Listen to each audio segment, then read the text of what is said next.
establecido en el artículo 199 del Código Procesal Civil y Mercantil, y de lo del cual, pues, da inicio la demanda correspondiente. Entonces, como cualquier proceso, pues, el mismo juez, el oficial, pues, a cargo del caso, pues, estaría otorgando la resolución, autorizando lo correspondiente, pues, dándole trámite o, pues, rechazando la demanda. Una vez ha sido, se le ha dado trámite a la demanda, pues, se tiene que señalar día y hora para la celebración del juicio oral. La audiencia de juicio oral, que esta es una de las cuestiones que estamos ahorita por designar para que ustedes de aquí a unos días pues, presenten las audiencias que se tienen que desarrollar de acuerdo al caso concreto que se les va a asignar. Lo primero tenemos que pasar esto, ¿verdad? Esta parte que es la explicativa, que son básicamente las dos partes con las cuales se fija la litis, que es con la demanda y la contestación de la demanda. En esa audiencia de juicio oral, atendiendo al principio de concentración, se deben desarrollar varias etapas. Dentro de ella, pues, está la de verificar si hay algún tipo de conciliación entre las partes. Si no hay conciliación, pues entonces ya se procede a la interposición a la contestación de la demanda, ¿verdad? En sentido negativo o en el sentido, pues, que requiera el caso. Pues ahí sí que la cuestión es asumir una actitud. Y de la misma manera, pues, como establece la ley, pues, previo a contestar la demanda, se interpondrán las excepciones previas que hubieren, ¿verdad? Si hubieren. Cuando se presentan excepciones previas, recordémonos que estas están establecidas y reguladas en el artículo 116 del Código Procesal Civil y Mercantil. Estas excepciones, pues ustedes ya las conocen, ya las interpretan y saben en qué aspectos, pues, es que cabe interponerlas, ¿verdad? Ya sea por falta de incompetencia, falta de personería, falta de personalidad. También está la excepción de prescripción, la de caducidad, también la excepción de falta de cumplimiento del plazo a que se hubiera sujetado la obligación. De la misma manera, pues también la excepción previa de transacción. Y se me escapa alguna, no recuerdo, yo creo que sí, pero igual, ahí es donde están debidamente numeradas litispendencia. Litispendencia es la otra. Demanda efectuosa también me hizo falta. Entonces, ahí es donde están debidamente numeradas las excepciones y pues en el momento procesal oportuno las proceden a interponer. Y lo cual, pues, en la medida de lo posible se estarían probando en esa misma audiencia o incluso, pues, señalando una nueva audiencia para el efecto. Entonces, la situación de todo ello radica en que esas excepciones previas tienen que estar resueltas para entonces ya proceder con la cuestión de la contestación de la demanda. Aquí viene la cuestión, que hasta este momento se cierra la litis, se entabla la litis con la contestación de la demanda. Y la contestación de la demanda, como ustedes ya lo saben, debe llevar y desarrollar todos los requisitos del artículo 61, 106 y 107 del Código Procesal Civil y Mercantil. Junto con la contestación de la demanda, se interponen las excepciones perentorias. Bien, entonces aquí estamos viendo esta contestación de demanda de un juicio oral de fijación de alimentos. Se está presentando el interesado y de la misma manera, pues, viene la parte expositiva. Esa parte expositiva, con relación a esta demanda, a esta contestación, va vertida en presentar la oposición, porque es que lo que pasa es que cuando se contesta la demanda en sentido negativo, lo que conlleva es obviamente la oposición o la negación de los hechos vertidos por la parte actora. Entonces, esto es lo que se está manifestando en este caso. Aprovechando también que se está interponiendo la excepción perentoria, que más adelante pues, va a describir. Entonces, lo principal de todo ello es que la parte expositiva lo que va a establecer es la oposición y la negación de los hechos vertidos por la parte actora, ¿verdad? Entonces, esto Esto ya está subido a la plataforma para que lo puedan analizar, porque curso procesal civil requiere análisis, ¿verdad? Requiere el análisis correspondiente y de la misma manera, pues para mí mi interés es que ustedes pues sepan cómo estructurar este tipo de escritos para que cuando ya ustedes ya estén en su clínica, como es el caso, por ejemplo, de la clínica 1, o en su caso, pues desarrollando los casos correspondientes en el bufete popular, pues ya no vayan a oscuras, ¿verdad? Sino más bien, pues ya tengan el previo conocimiento, la base. Ahí sí que tener a la mano lo más básico para que ustedes se puedan defender ya en la vida, ¿cómo se llama? Práctica, ¿verdad? A mí me sorprendió hace poco porque hace un tiempo me aborda una estudiante y ella me pregunta que me puso el caso que está tramitando en el bufete popular y me sorprendió mucho porque, lamento decirlo, pero no tenía la más mínima idea de qué era lo que se estaba haciendo, ¿verdad? Y yo creo que a esas alturas sí es lamentable, pues, no tener la idea de cómo y para qué hacer las cosas, ¿verdad? Yo sé que ustedes, por ejemplo, ahorita van a empezar con su servidor a ver las ejecuciones, los procesos de ejecución. Y ese es un tema bien álgido, ¿verdad? Porque resulta que para poder proceder con las ejecuciones, primero hay que tener un pleno conocimiento, no solamente de las normas sustantivas, sino también de los títulos ejecutivos. Ejecutivos, oiga, serían títulos ejecutivos, no es lo mismo que un título de crédito, eso es de materia mercantil. El título ejecutivo va a ser aquel documento por medio del cual se va a hacer valer un derecho previamente establecido. Por ejemplo, en el caso de aquí del juicio oral de alimentos, lo que se espera es una sentencia, ¿verdad? Cuando no hay un acuerdo durante el juicio, lo que se espera es una sentencia donde el juez determine, bueno, declaramos con lugar la demanda y el demandado tiene que pagarle al alimentista la cantidad de 1,000 quetzales mensuales por concepto de pensión alimenticia, ¿verdad? Eso ya queda en sentencia y si esa sentencia está firme y ejecutoriada, pues tiene que cumplirse de acuerdo a lo impuesto por el juez. Si esa sentencia no se cumple dentro del término que el juez establece, ¿verdad? Porque, por ejemplo, cuando estamos hablando de pensiones alimenticias, nos estamos refiriendo a prestaciones periódicas, ¿verdad? Una prestación periódica que consiste en pagar una cantidad mensual durante cierto tiempo a favor del alimentista. Entonces, cuando esto no se cumple a cabalidad de acuerdo a lo prescrito por la parte, por el juez, si no se cumple de acuerdo a lo prescrito por el juez, entonces se puede seguir una ejecución para reclamar el pago de esas pensiones alimenticias atrasadas. Entonces, dependiendo, en este caso, como estamos hablando de una sentencia, es un título ejecutivo, cuando lleva implícita la obligación de pagar una cantidad de dinero líquida y exigible. Ante ello, entonces, si no se paga esa cantidad de dinero en tiempo, modo y forma, la parte que se considere afectada, es decir, el acreedor, puede acudir a un juzgado para ejecutar o hacer valer lo contenido dentro de esa sentencia. Esa sentencia, como vuelvo a repetir, es un título ejecutivo. Y hay que establecer, por ejemplo, el artículo 299 del Código Procesal Civil y Mercantil, 294, establece cuáles son los títulos ejecutivos para promover la ejecución en la vía de apremio, que no son los mismos títulos ejecutivos para promover un juicio ejecutivo, de conformidad con el artículo 327. Estos varían. Entonces, esto es lo que hay que ir conociendo. Hay que saber cuáles son los títulos ejecutivos, cuáles son los documentos que son ejecutables.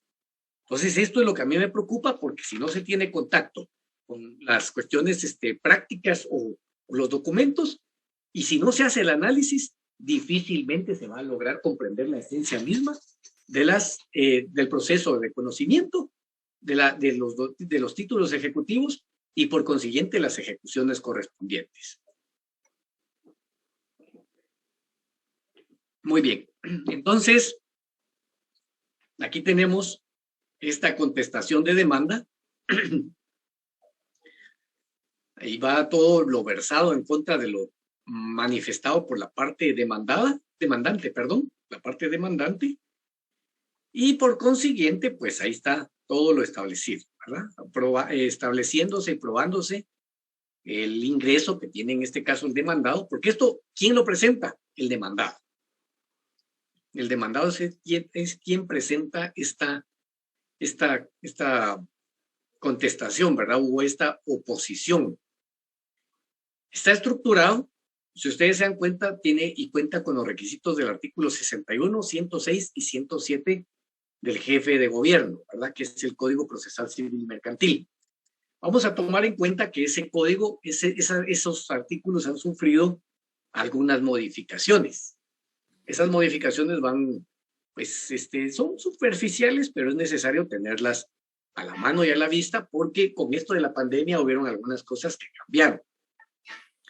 Dentro de ellas, pues, por ejemplo, establece que el lugar para recibir notificaciones, ¿verdad? No solamente la dirección física, sino también, pues, el casillero electrónico del abogado que está auxiliando a la parte, pues, que esté actuando con interés dentro del proceso, ¿verdad? Pero eso lo vamos a ver despacito luego. Entonces, por lo pronto, pues, ahí está estructurado ese memorial, el cual, pues, también cuenta con los elementos de prueba. Fíjense que yo para lograr, pues, proponerle de la mejor manera al juez las pruebas, trato yo de enumerarlas de acuerdo al tipo de prueba que sea, ¿verdad? Por ejemplo, aquí tengo el numeral primero que establece la prueba documental. Y esa prueba documental dice que consiste en boletas, en documentos, constancias, así como en este caso, ¿verdad? Todos los documentos que sirvan como mecanismos probatorios para efectos de ¿cómo se llama? De enumerárselos e individualizárselos al tribunal. Aquí yo cometí un par de errores. Cometí un par de errores que ahí están para el análisis posterior.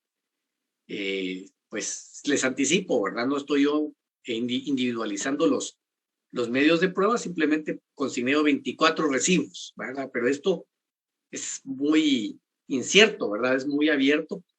Lo aconsejable es, pues, enumerar cada uno de ellos e identificarlos, ¿verdad? Por ejemplo, un recibo emitido por tal y tal cuestión, en tal fecha, por tal monto, ¿verdad? Y así uno por uno.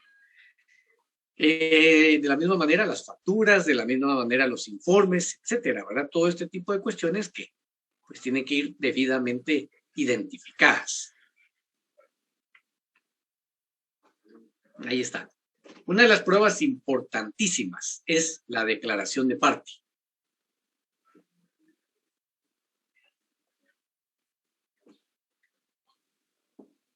La declaración de parte, ustedes ya la conocen, los que han visto derecho al trabajo, que es la confesión judicial, ¿verdad? Pero en el caso del derecho procesal civil, la palabra técnica es declaración de parte.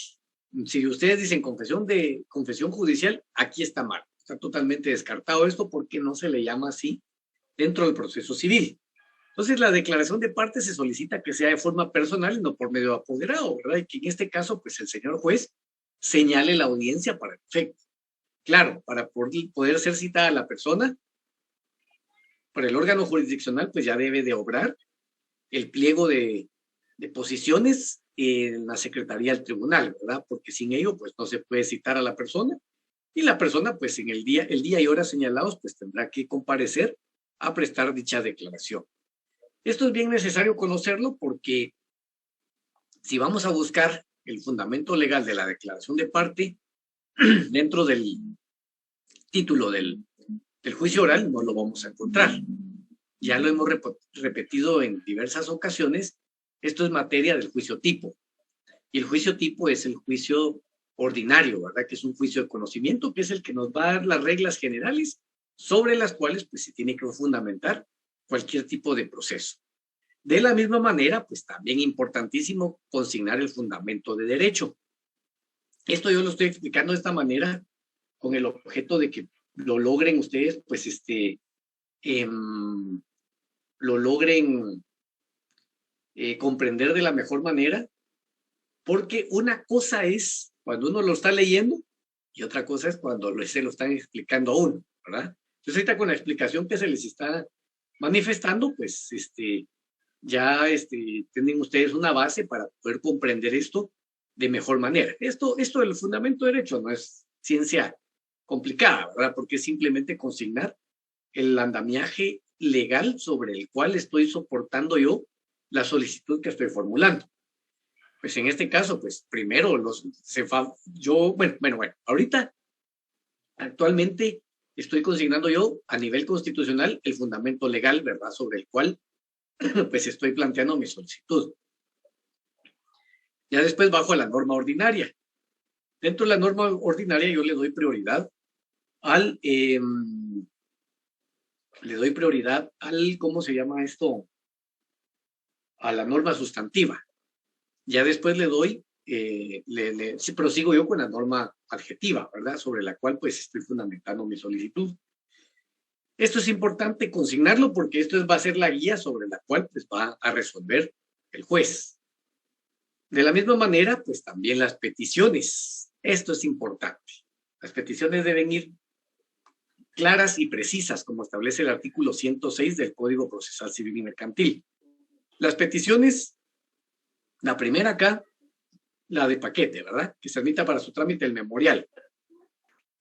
La segunda, que se tengan por individualizados los medios de prueba, ¿verdad? La tercera, que se tenga por presentada la oposición y por contestar en sentido negativo la demanda promovida por X persona. Y aquí también, importante, que se tenga por interpuesta la excepción perentoria de falta de veracidad de los hechos, ¿sí? Recordémonos que las excepciones perentorias son apertus, no son nominadas. Estas pues, van a determinarse de acuerdo al caso concreto que se esté planteando.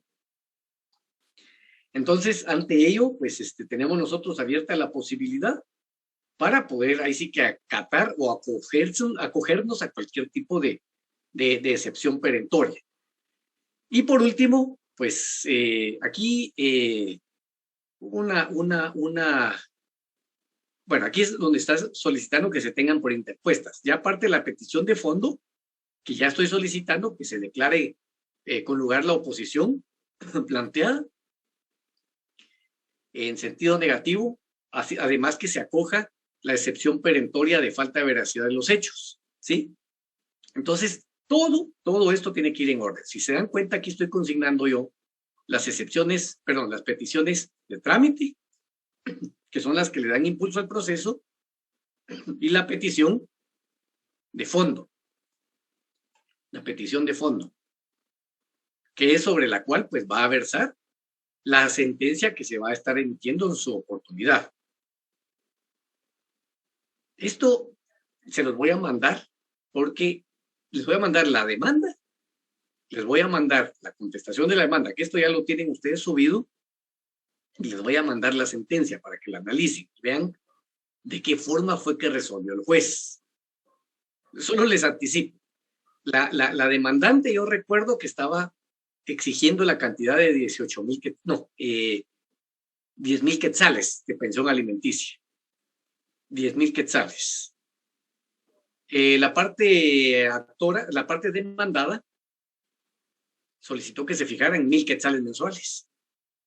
Y al final la pensión fue declarada en 1,500 quetzales, ¿verdad? Entonces, les hago ver esto porque obviamente pues todo va a depender de los mecanismos probatorios sobre los cuales pues fundamentemos nuestra solicitud, ¿verdad? Ahora bien, esto es necesario que ustedes lo analicen. Yo el trabajo de análisis no lo puedo hacer por ustedes.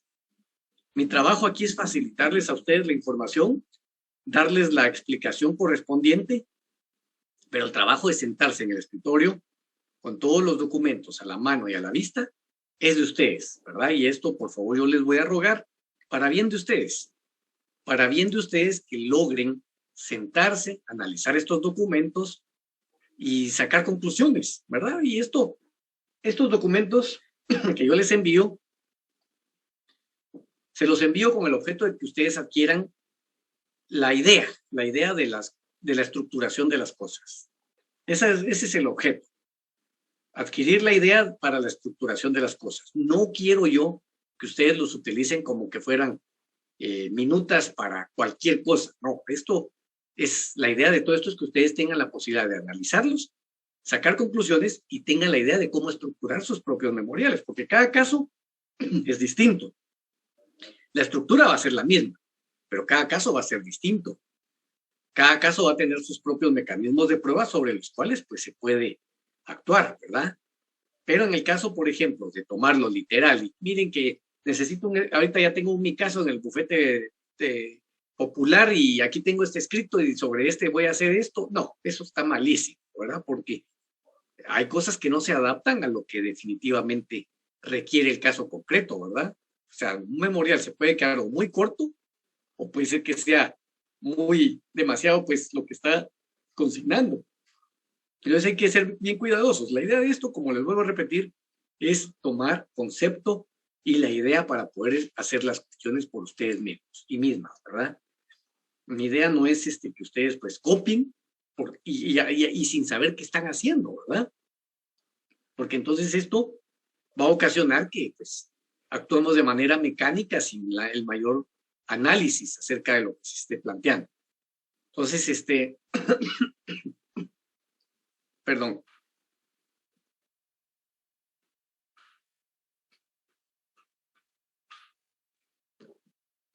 Muy bien, entonces, ¿hasta ahí hay alguna pregunta? ¿Algún comentario? ¿Alguna observación? ¿Cómo han visto esto? Permítame. Sí. Adelante. Adelante, Jensi. Yo creo que no está en esta clase. Bueno, muy bien. ¿Alguna pregunta, comentario, observación? Aquí hay una cuestión importante. Este proceso ya tiene su identificación, ¿verdad? Aquí en el acápite.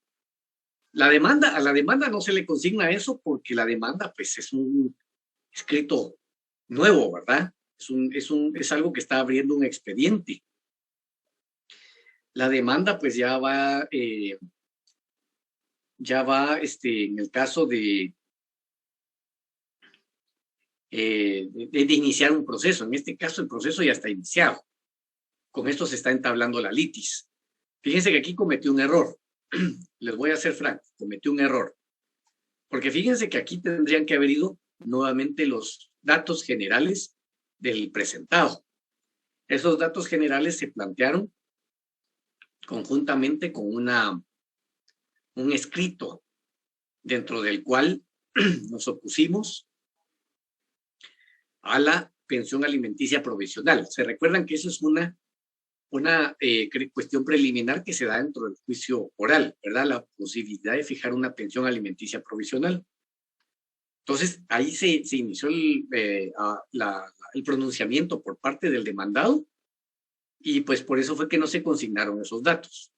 Pero por seguridad es mejor volverlos a consignar, por lo menos en la contestación de la demanda. Ya en los demás escritos, pues la misma ley nos dice que no, nos establece que no es necesario que se vuelvan a consignar todos esos datos, ¿verdad? Porque esos se entiende que ya están conocidos dentro de lo que es el respectivo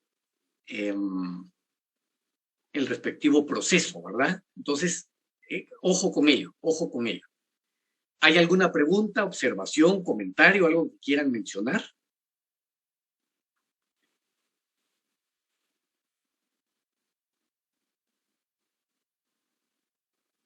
Comentarios, ¿alguna pregunta?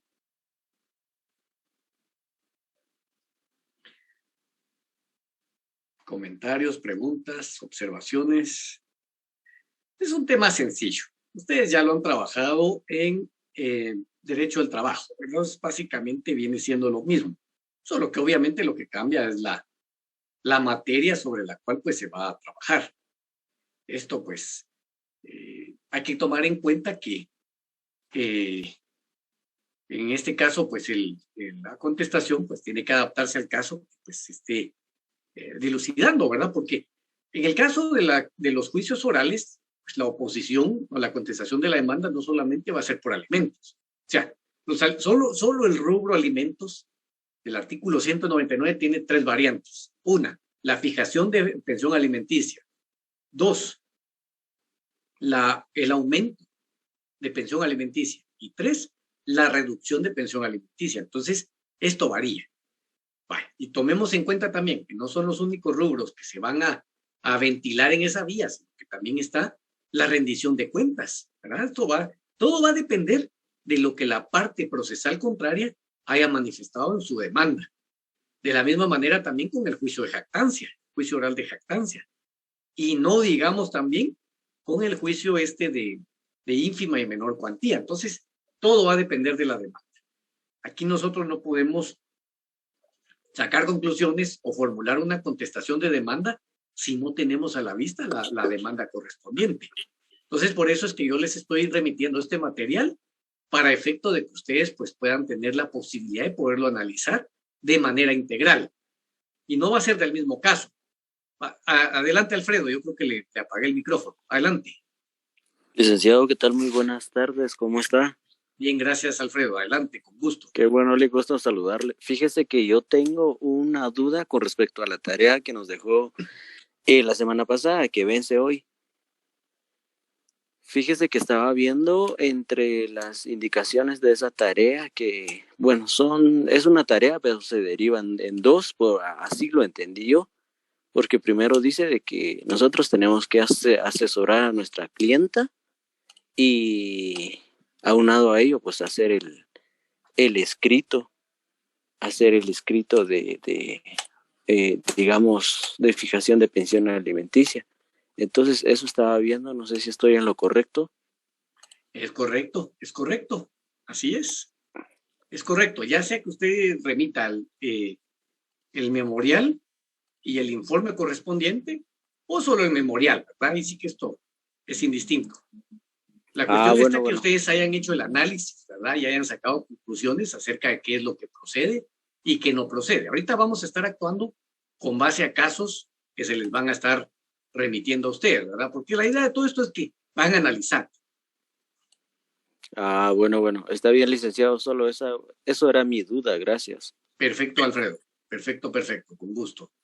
Licenciado, muy buenas tardes. Buenas tardes, Jocelyn, adelante. Aprovechando que el compañero abrió el tema de la tarea, fíjese que haciendo el memorial yo tengo algunas dudas que quisiera que usted me apoyara. Fíjese que yo estaba viendo, por lo que dice el caso, que aquí la señora vivió prácticamente en unión de hecho con el señor, ¿verdad? El padre de sus hijos. Ahora mi pregunta es, en el memorial que estamos realizando, ¿tendríamos nosotros que acreditar la unión de hecho obligatoriamente para poder pedir manutención para la señora? Porque para sus menores hijos es obligatorio, pero para ella se tendría que certificar la unión de hecho de forma anticipada, o se podría únicamente consignando de que ellos vivieron juntos durante 14 años. Jocelyn, fíjese que yo ahorita voy a darle lectura, vamos a ver qué es lo que se está pidiendo. Vamos a ver. Veamos.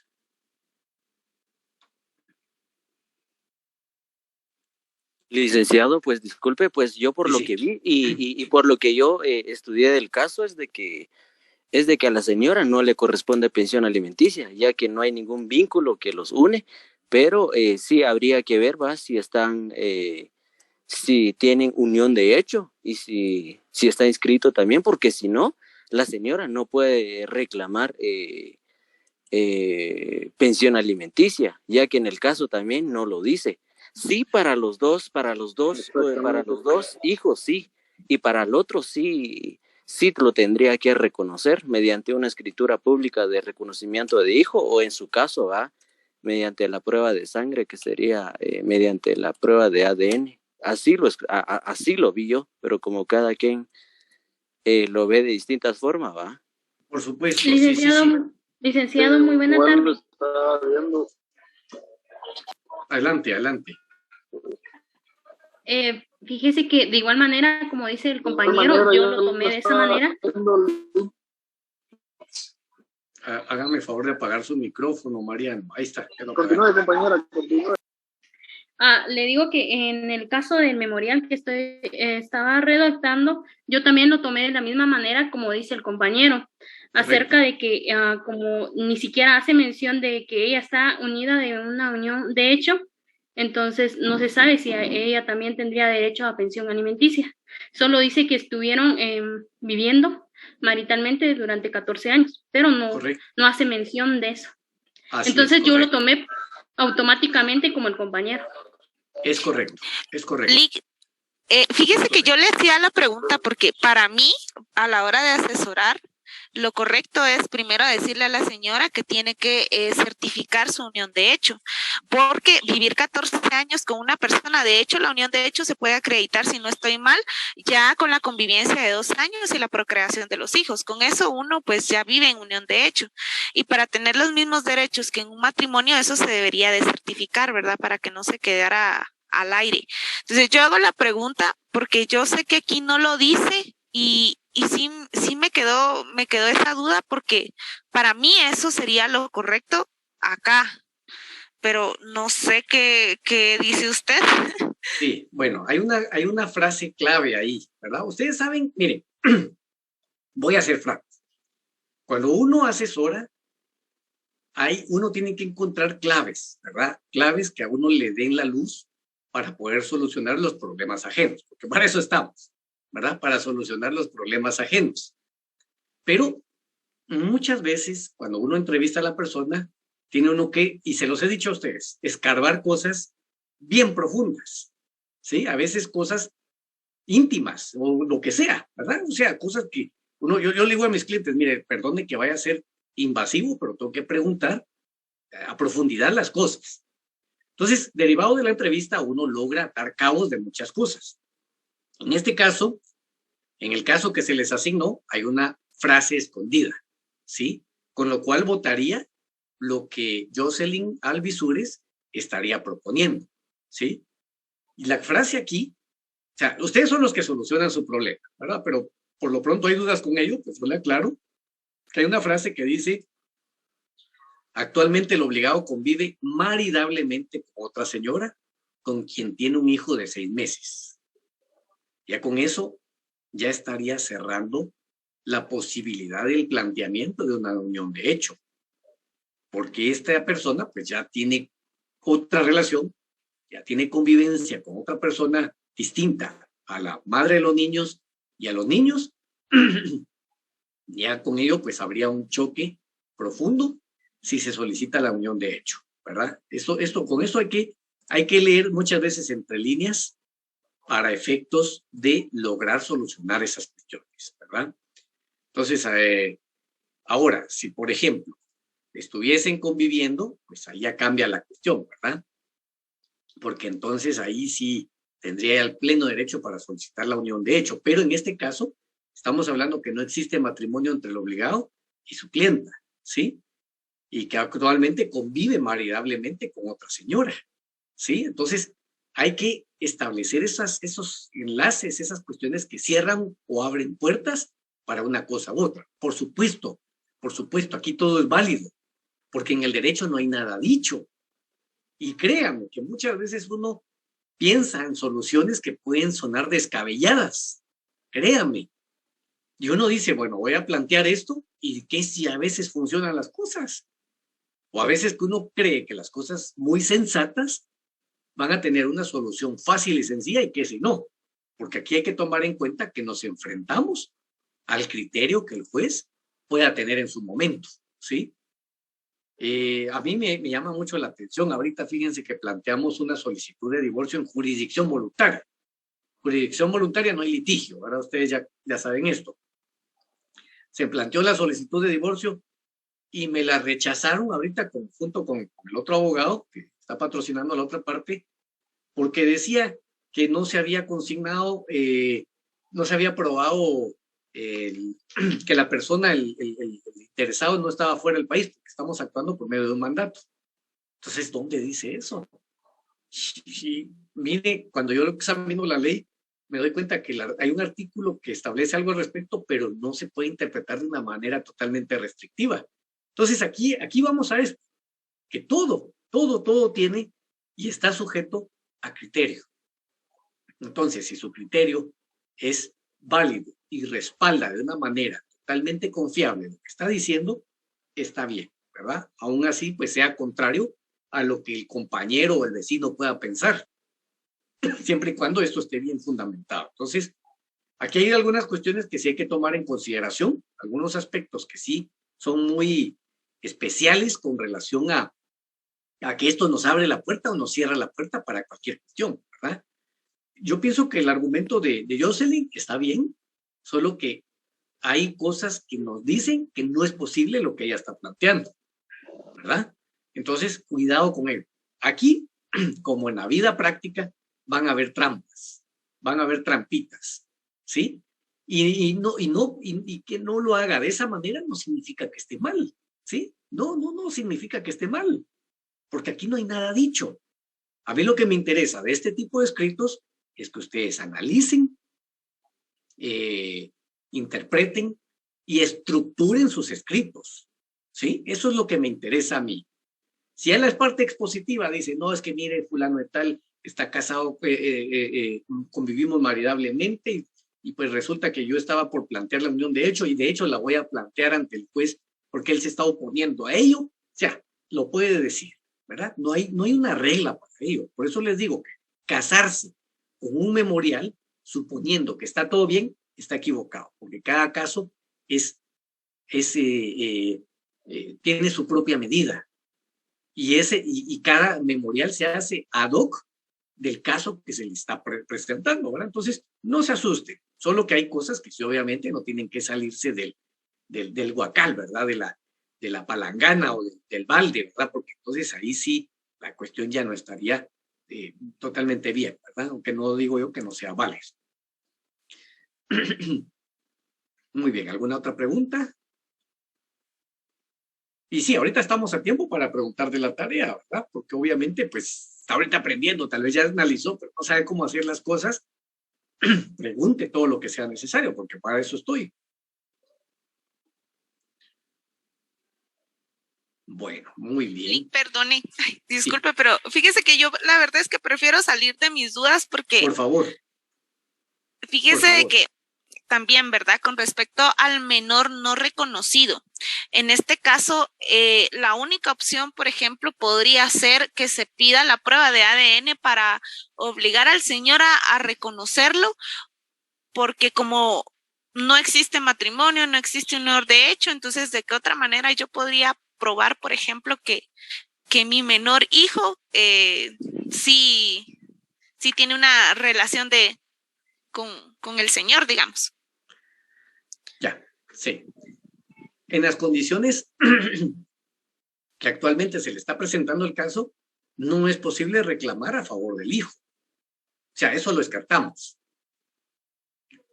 Actualmente, en las condiciones actuales, ¿verdad? Si ya planteó o está por plantear el juicio ordinario de paternidad, lo puede hacer, ¿sí? Lo puede hacer. Con ello ya va implícita la posibilidad de diligenciar la prueba de ácido desoxirribonucleico, ¿verdad? Entonces, hasta no tener una sentencia ejecutoriada, no es posible, o sea, una sentencia ejecutoriada en donde haya sido favorecido el menor, es decir, con el reconocimiento. No se puede reclamar nada, Joseph. Ligo, o sea que son juicios diferentes, digamos. Yo ahorita únicamente puedo plantear este juicio por los dos hijos reconocidos y aparte tendría que plantear otro para que el señor pueda reconocer a mi hijo, implícito de una vez pedir la manutención. Es correcto, es parcialmente correcto. Ahorita puede plantear la acción solamente por los dos hijos que tienen el derecho indiscutible, ¿verdad? Paralelamente a ello, otro juicio, un juicio ordinario de paternidad, se debe plantear la cuestión relacionada a la paternidad, a la afiliación. Se practica la prueba de ADN. Si sale favorable o sale coincidente con el ADN del padre, pues entonces ya se procede a dictar la sentencia, pues ordenando el reconocimiento, ante el registro. Una vez ya se tenga esa sentencia ejecutoriada y debidamente, pues también hecha la anotación en el Registro Nacional de las Personas, ya se debe plantear un juicio oral de fijación de pensión alimenticia dirigido únicamente a favor del menor que no había entrado en el juicio anterior. ¿Estamos con ello? Sí, Lick, muchas gracias. La verdad es que es bastante común que esto pase, entonces sí tenía esta duda, Lick, porque yo me puse a pensar, y justamente por eso le hacía la pregunta de la unión de hecho y del matrimonio y de todo lo demás, porque yo decía, ¿cómo podría yo justificar que mi menor hijo, digamos, poniéndome en el lugar de la señora, sí tiene una relación con su padre, digamos, porque se supone que cuando hay matrimonio, los hijos nacidos dentro del matrimonio son, o sea, como que se toman que son dentro del matrimonio, ¿verdad? Pero en este caso no había nada, entonces yo decía, ¿cómo podría justificarlo para poder pedir una pensión alimenticia? Definitivamente no se puede, pero muchas gracias, Lick, le agradezco. Con gusto. Vamos con Luz Helena, creo que había pedido la palabra Luz Helena. Una pregunta. Sí, adelante. Disculpe, Lick, yo tenía una duda. Fíjese que pongamos que hay un caso, ¿verdad? De que una señora que estuvo con su esposa, se podría decir, por unos 10 años y que fue agrediada físicamente, la golpeaba y todo, y ella puso su medida de seguridad, ¿verdad? De ahí, pues lo que corresponde es de que pida la pensión alimenticia de los niños. Pero no tenía una buena conexión y no escuché cómo le respondía la compañera sobre la unión de hecho. Pero lo que yo me preguntaba era que si la señora podía pedir, es que el señor, digamos, de que tiene dos casas, una en la que vivían actualmente y otra que aún no está terminada, pero no sé si la señora puede pedir esa otra casa para los hijos o para que ella viviera, y no sé cómo responde el juez, digamos, en ese caso de decir si sí se queda esa otra casa para los niños por el bien de ellos, digamos. No sé si me escuchó bien. Sí, María Elena, fíjese que pues para hacer cualquier tipo de reclamación tiene que mediar un vínculo, ¿verdad? En este caso, pues tener a la vista y debidamente inscrita una unión de hecho, ya sea de manera voluntaria o cuando hay oposición, pues acudir al juez competente para que sea el juez el que declare la unión de hecho, cuando existe oposición de la otra parte. En este caso, pues, con relación a los bienes de una de las personas, no puede decidir un juez, no puede decidirlo, porque resulta que en este caso, pues, si supongamos que el señor es el dueño de la casa, pues es un derecho personalísimo, ¿verdad?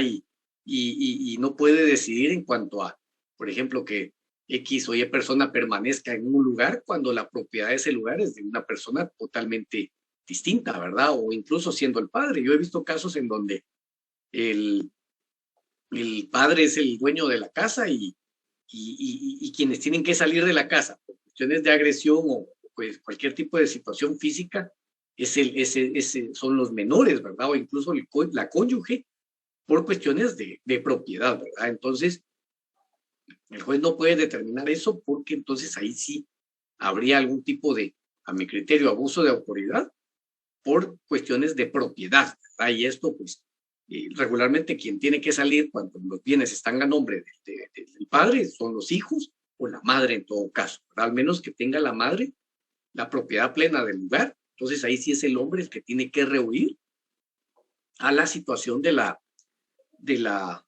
restricción, o mejor dicho, de la medida de seguridad impuesta, o de acercarse directamente a quienes pues pueden haber salido lesionados o agraviados o siendo las víctimas de esa violencia que en todo caso será. Entonces, por lo pronto, para poder también adquirir los derechos, como le dije al principio, cuando no hay matrimonio, tiene que ser por medio de la unión de hecho.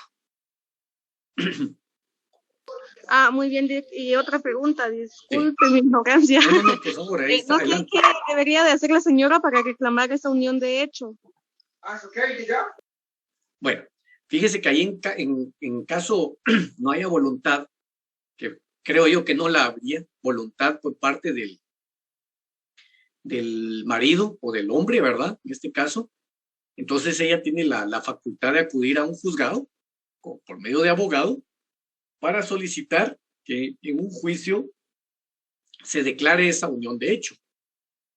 Es decir, que ella tiene la posibilidad de probar de que estuvieron unidos por más de 3 años, cumplieron con los fines del matrimonio, que dentro de ellos está, por ejemplo, auxiliarse entre sí, convivir maridablemente, haber procreado, educado y, ¿cómo se llama?, criado a sus hijos, y como en general les digo, haber cumplido con los fines del matrimonio, ¿sí? Por no menos de 3 años. Entonces, si hay negativa del hombre, entonces habría que acudir con el juez para que sea el juez, con base a las pruebas que la señora le presente, quien declare esa unión de hecho, para que ésta tenga validez. Y de ahí, pues, esa unión de hecho pues, sea anotada en el Registro Nacional de las Personas para que pues, ya tenga y surta todos los efectos que se esperan. Muy bien, Dick, ya me quedó claro. Muchas gracias. Perfecto, con gusto. Gracias. Muy bien. ¿Alguna otra pregunta? ¿Alguna otra cuestión?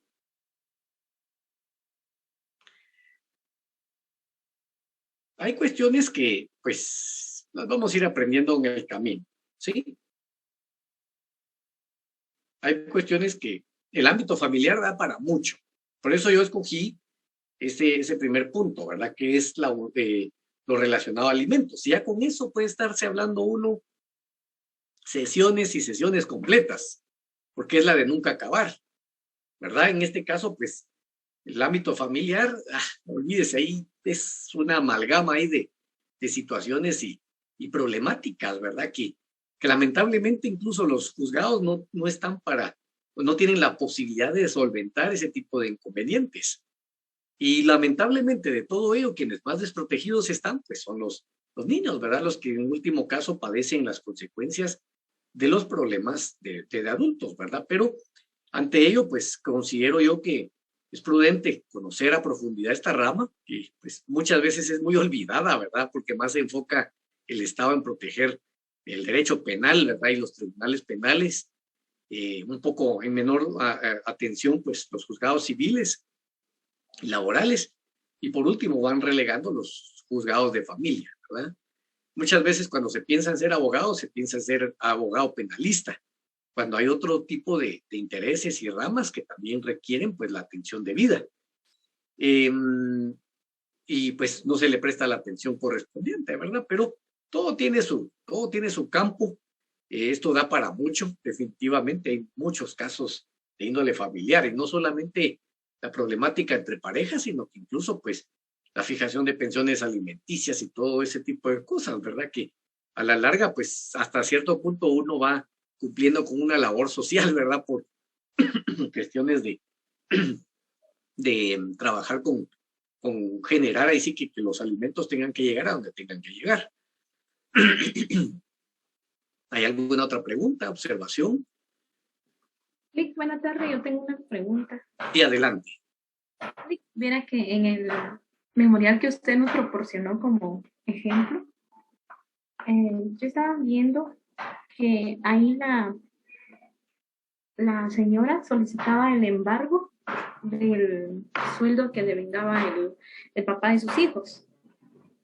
Entonces, la pregunta que yo tengo, Lick, ¿sí se puede embargar hasta el 50%? Es correcto, Keila, es correcto. Fíjese que para poder establecer lo relacionado al embargo de salarios, pues, tenemos que acudir no al Código Procesal Civil y Mercantil ni al Código Civil, sino que este fundamento lo vamos a encontrar directamente en el Código de Trabajo. Ahí es donde está lo relacionado al embargo de salarios y la proporción dentro de las cuales pues estos se pueden embargar. Tomemos en consideración que cuando se trata de un embargo de un salario para cubrir cuestiones de índole civil, por ejemplo, un pago de tarjeta, una deuda de tarjeta de crédito o algún préstamo o cualquier otra cuestión similar, pues esto se gradúa hasta un 35%. ¿Qué significa esto? Pues si don fulano de tal tiene una deuda por tarjeta de crédito, o se le puede embargar hasta puede graduar entre un 1%, un 5%, un 10%, un 15%, un 20%, un 25%, un 30% y hasta un 35%. En el caso de los alimentos, vamos a tomar en consideración que ese porcentaje sube hasta un 50%. ¿Qué significa esto? Que dependiendo de las necesidades de los alimentistas o del alimentista y de las posibilidades económicas de quien deba prestar los alimentos, ese porcentaje puede llegar hasta un 50%. ¿Qué quiere decir? Que si gana 10,000 quetzales, el porcentaje, es decir, 10,000 quetzales, el monto hasta el cual se le puede embargar el salario mensualmente es hasta 5,000 quetzales. Esto va a depender, como les digo, de las necesidades del alimentista y de las posibilidades económicas del obligado. Pues claro, puede también ser un 5%, un 10, 15, 20, 25, 30, 35, 40, 45, hasta un 50%. Entonces, esto es necesario conocerlo. El fundamento legal está en el Código de Trabajo. No recuerdo cuál es el artículo, pero está en el Código de Trabajo. Voy a ver si lo ubico por acá, que aquí lo tengo a la vista. Esto está específicamente en el área de salario. Ahorita les voy a indicar cuál es el fundamento para que lo tengan ahí, ¿verdad? Porque esto también nos interesa.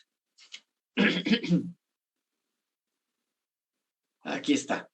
Artículo 96 del Código de Trabajo. Ahí está el fundamento legal, Keila. Artículo 96 del Código de Trabajo. ¿Alguna otra pregunta?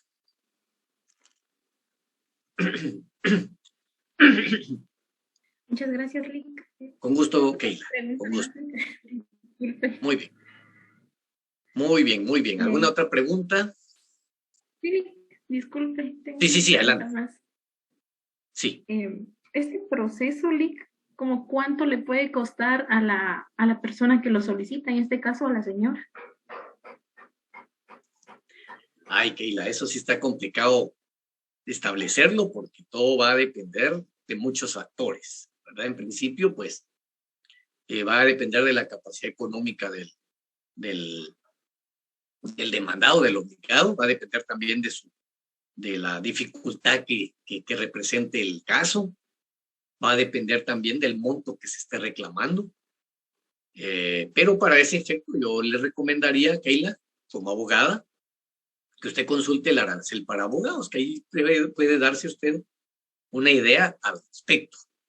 Pero de todo esto va a ser bien subjetivo, Keila, porque va a depender de esos factores que le acabo de mencionar. ¿Sí? Incluso también va a depender de si hay recursos o no hay recursos. O sea, me refiero si interponen recursos, nulidad, revocatoria, si hay apelación incluso. ¿Sí? Todo esto está supeditado a todo ello. Un costo yo no podría darle porque pues, tendría que conocer a profundidad todos esos pormenores para por lo pronto sacar una estimación. Muy bien, ¿alguna otra pregunta? ¿Alguna otra pregunta? Bueno. Entonces, bueno, ahí están las tareas. También ya hay tareas asignadas para la próxima semana. Todo esto lo vamos a estar... La próxima semana vamos a estar revisando la tarea que ustedes cumplieron para el día de hoy. Delante de todos, ¿verdad? Vamos a tomar ahí unas 4 tareas, pues, señalar dónde pudieron haber habido errores, qué cositas pues hay que enmendar, dónde hay que mejorar, y qué mejor que el mismo trabajo que ustedes hicieron, ¿verdad? Entonces, próxima semana vayan pensando ahí, le voy a preguntar yo a alguien, ¿verdad? Por ejemplo, puedo decir ahí, Alfredo Pérez, hágame el favor de indicarme a alguna persona de la que desee usted que se le califique su tarea, ¿verdad? Delante de todos, para entonces establecer esas cuestiones que es necesario, pues ahí sí que es necesario exponer todo esto para que sepamos dónde estamos fallando. Y la idea de todo esto es mejorar, ¿verdad? Ya después a quien le toque, pues a decir, mire, pues que ahora califique la de Arnold, por ejemplo, ¿verdad? Arnold Gómez. Y luego le va a decir a Arnold, mire, y ahora usted quién quiere que le califique, pues me va a decir, bueno, califíquele a Ulises Cardona, y a Ulises me va a decir que califíquele a Jocelyn Alvisures, o qué sé yo, no sé, ¿verdad? Ahí sí que todo vaya en una cadenita que ustedes mismos pues, van a ir generando. Y esto va a ser una cuestión de retroalimentación para entonces ir comprendiendo dónde hay fallas, qué hay que mejorar y pues qué fue lo que pues hay que evitar o qué hay que hacer, qué está bueno y qué está mal, ¿verdad? Esto sí lo vamos a ir viendo en la clase. Nos vamos a tomar ahí unos 30 minutos para ello y pues la idea de todo esto es que haya una retroalimentación, pues vayan ustedes mejorando en esos aspectos. Pero es la tarea que entregan el día de hoy, ¿verdad? Porque ahorita no podemos hacer nada porque todavía hay muchos que están todavía hasta la medianoche ahí corriendo para poder cumplir con ella, ¿verdad? Entonces dentro de 8 días vamos a estar viendo esos aspectos. Bueno, muy bien. Si no hay más preguntas, pues considero yo que aquí damos por concluida la sesión. Creo yo que estas sesiones de los juicios orales han sido, a mi criterio, bastante provechosas, ¿verdad?